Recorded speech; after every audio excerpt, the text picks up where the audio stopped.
things are getting more critical, not less so. The other thing, just to throw into the mix, is I think, with Jensen Huang, where's he coming from? He was quoted as saying a China hawk is not a badge of honor; it's a badge of shame.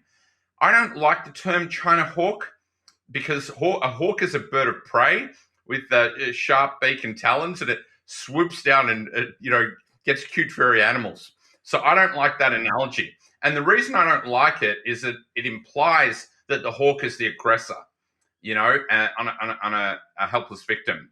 And I don't see it that way at all. I think that people are standing up for the rules-based order, for our national interest, for freedom, the rule of law, democracy.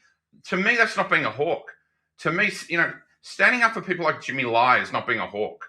And he was sentenced the other day. Shout out to his family at Christmas time and to Jimmy himself. Standing up for that stuff doesn't make you a hawk.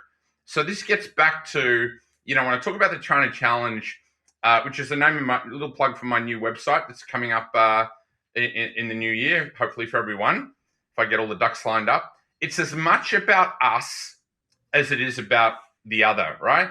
It's about how we govern ourselves, how we stick up for our interests and values, And so when we allow TikToking, when we allow, all this product from Shein and Temu to pour into our country, and we don't ask, where is it made?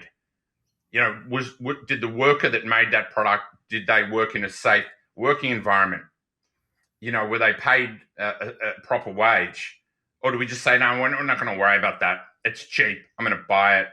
And I'm not worried about the environmental impact. I'm not worried about they've done studies with fast fashion on Deutschwall. They looked at some jewelry, that was full of cadmium. We've had vapes in Australia with, that had formaldehyde in them. So, what's government doing to allow all this stuff into the country?